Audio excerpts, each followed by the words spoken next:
बार एक crime reporter अपनी गाड़ी से कहीं जा रहा होता है, लेकिन अचानक उसकी गाड़ी के सामने एक आदमी बेसुध हालत में आकर गिर जाता है। तभी क्राइम रिपोर्टर अचानक अपनी गाड़ी का ब्रेक लगा लेता है, लेकिन वह बहुत घबरा जाता है। उसे समझ नहीं आता कि इतने सुनसान रास्ते में ये आदमी कहाँ से आया। तभी वह हिम्मत करके गाड़ी से बाहर निकलता है और उस आदमी को उठाता है।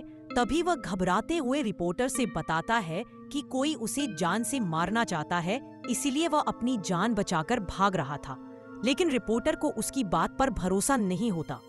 फिर भी रिपोर्टर उसे अपनी गाड़ी में बैठाकर हॉस्पिटल के लिए जाने को कहता है, लेकिन वह आदमी पहले पुलिस स्टेशन जाने की बात कहता है।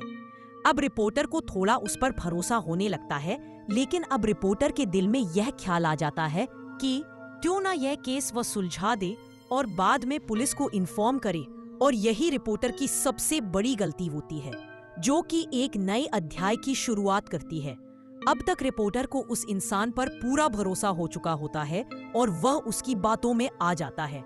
वह इंसान एक हॉस्पिटल का नाम बताता है और कहता है वहां के एक डॉक्टर को वह जानता है और उसके पास जाने की जिद करता है।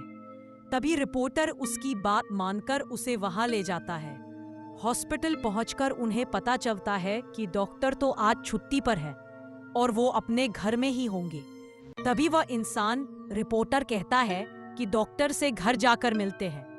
रिपोर्टर के मना करने के बावजूद भी वो उसे चलने को मना लेता है। तभी दोनों डॉक्टर के घर के लिए निकल पड़ते हैं और जैसे ही घर पहुंचते हैं तो यह डॉक्टर रिपोर्टर की पहचान का होता है। ये दोनों एक दूसरे को देख करके मुस्कुराते हैं, लेकिन साथ आए हुए इंसान की आंखें लाल हो जाती है। उसके अंदर अजीब सा गुस्सा दिखाई देता है।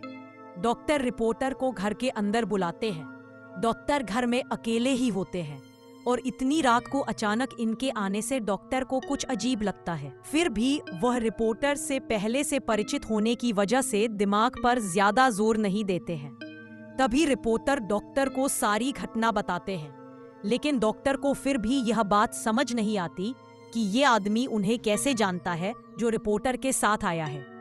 तभी वह इंसान डॉक्टर के बारे में कुछ पुरानी बातें बताता है, जिसकी वजह से डॉक्टर को भी यकीन हो जाता है कि वह इंसान सच बोल रहा है।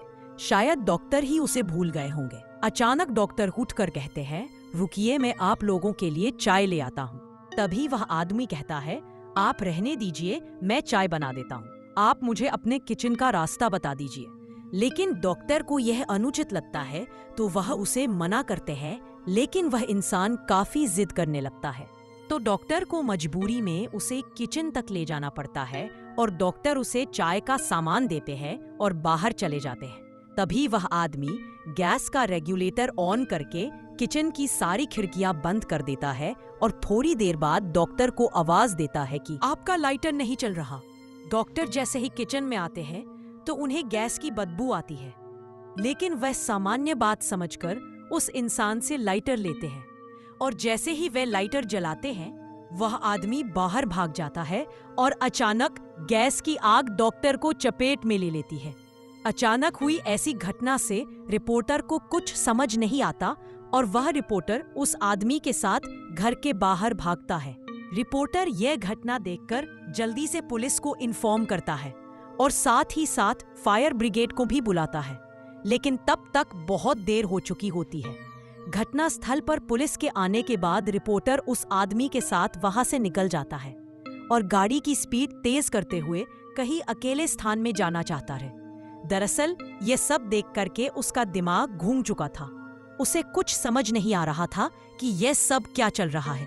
तभी अचानक बगल में बैठा हुआ आदमी उसकी गाड़ी का स्टीयरिंग व्हील घुमा देता है और गाड़ी रोड के किनारे एक खाई में चली जाती है। गाड़ी का इतना जबरदस्त एक्सीडेंट होने के बाद दोनों की हालत बहुत बुरी हो जाती है। दोनों खून से लथपथ दिखाई देते हैं। रिपोर्टर मूर्छित अवस्था में होकर उस इंसान से पूछता है, तुमने ऐसा क्यों किया?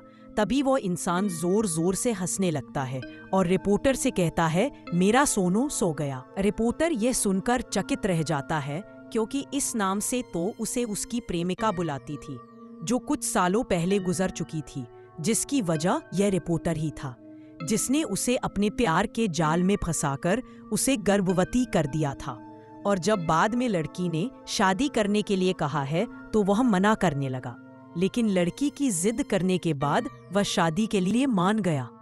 लेकिन लड़की को क्या पता कि यह तो केवल उसका दिखावा था और रिपोर्टर की मौत से ये कहानी खत्म हो जाती है।